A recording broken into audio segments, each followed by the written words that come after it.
వారిద్దరూ గత ప్రభుత్వంలో మాజీ మంత్రులు. ఇద్దరూ కలిసి ప్రభుత్వానికి ప్రాతినిధ్యం వహించారు.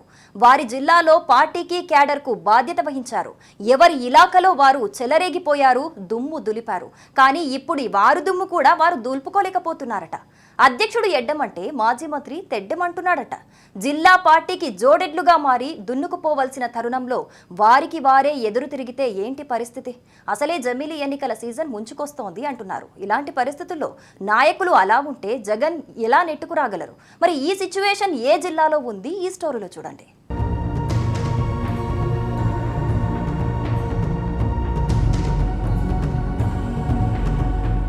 నెల్లూరు జిల్లా అంటేనే వైసీపీకి పెట్టని కోటగా ఉండేది.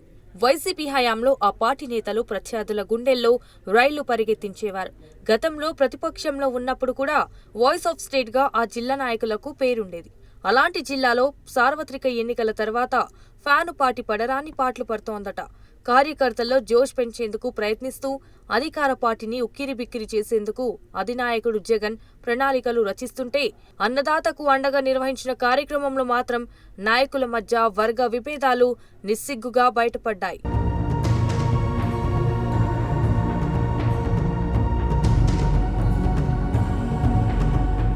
వీఆర్సీ సెంటర్లో బాబాసాహెబ్ అంబేద్కర్ కు నివాళులు అర్పించే క్రమంలో జిల్లా నేతలందరూ అంబేద్కర్ విగ్రహం వద్దకు వెళ్లగా మాజీ మంత్రి అనిల్ ఒక్కడే కార్యకర్తలు తీసుకునే ఫోటోలకు ఫోజులిస్తూ కనిపించారు. కలెక్టరేట్ వరకు జరిగిన ర్యాలీలో గాని, కలెక్టరేట్ వద్ద జరిగిన నిరసన కార్యక్రమంలో గాని, కలెక్టర్కు వినతి పత్రం సమర్పించేటప్పుడు గాని అనిల్ కుమార్ అడ్రస్లో లేకుండా పోయారట.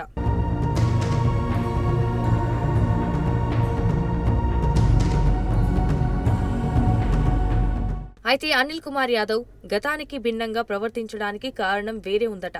వైసీపీ జిల్లా అధ్యక్షుడు కాకాని గోవర్ధన్ రెడ్డి తనతో ఎడుమొహం పెడుమొహంగా ఉండడం వల్లే అనిల్ కుమార్ యాదవ్ అక్కడి నుంచి నిష్క్రమించారని నేతలంతా చెవులు కొరుక్కున్నారు.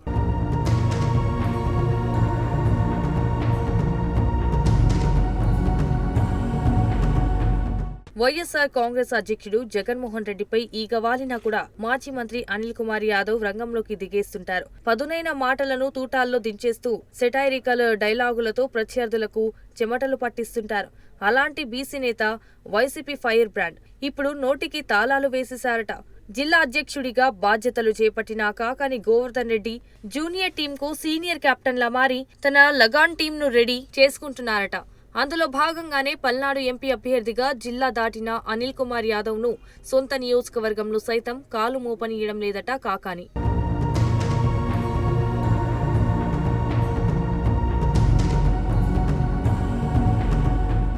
మరోవైపు నెల్లూరు నగర నియోజకవర్గ అభ్యర్థిగా పోటీ చేసిన ఖలీల్ అహ్మద్ ని సైతం పక్కన పెట్టి ఇన్ఛార్జిగా ఎమ్మెల్సీ పర్వతరెడ్డి చంద్రశేఖర్ రెడ్డికి బాధ్యతలు ఇప్పించుకోవడంలో కాకాని కీలకంగా వ్యవహరించారట. పర్వతరెడ్డిని పక్కన పెట్టి అధ్యక్ష బాధ్యతలు లాగేసుకున్న కాకాని చంద్రశేఖర్ రెడ్డికి ఝలకిచ్చేందుకే నియోజకవర్గ బాధ్యతలు ఇప్పించారని ఫ్యాన్ పార్టీ నేతలు ఓపెన్ గా మాట్లాడుకుంటున్నారు.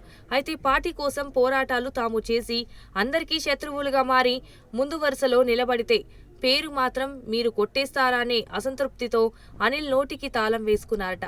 అనిల్ లేని ఆ గ్యాప్ ను ఫిల్ చేసేందుకే కాకాని రోజు మార్చి రోజు మైక్ల ముందు ప్రత్యక్షమవుతూ అధికార పార్టీపై చేతనైన యుద్ధం చేస్తున్నారట. కాకాని పోరాటాలకు అనిల్ మాత్రం అడ్డపుల్లలు వేస్తూ ఇదిగో ఇలా కేడర్తో ఫోటోలకు పోజులివ్వడంతో మునిగిపోయారట.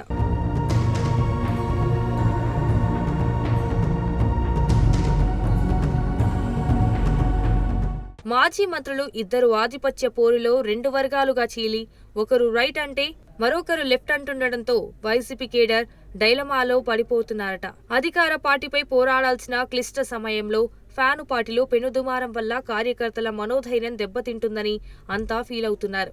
ప్రభుత్వం అనుసరిస్తున్న ప్రజా వ్యతిరేక విధానాలపై ముందుకెళ్తూ ప్రభుత్వాన్ని ఉక్కిరిబిక్కిరి చేయాల్సిన కీలక సమయంలో ముఖ్య నాయకులే ఇలా వ్యవహరిస్తే ఎలా అని వాపోతున్నారు వైసీపీ కార్యకర్తలు.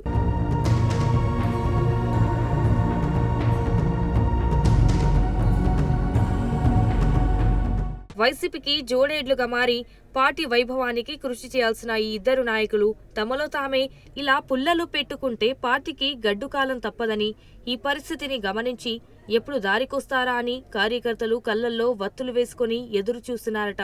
వారి మధ్య మళ్లీ సఖ్యాత రావాలంటే జిల్లా అధ్యక్షుడు కాకాని గోవర్ధన్ రెడ్డి ఓ మెట్టు దిగుతారా? మాజీ మంత్రి అనిల్ కుమార్ యాదవ్ తన బెట్టు సడలించుకుంటారా అనే వ్యాఖ్యలు వినిపిస్తున్నాయి. ఒకవేళ జమిలీ ఎన్నికలే వస్తే గనక ఫ్యాన్ పార్టీ అందుకు సిద్ధమేనా అనే ప్రశ్నలకు సమాధానం దొరకాలంటే ఇంకొద్ది రోజులు వేచి చూడాల్సిందేమో అని అంటున్నారు కేడర్.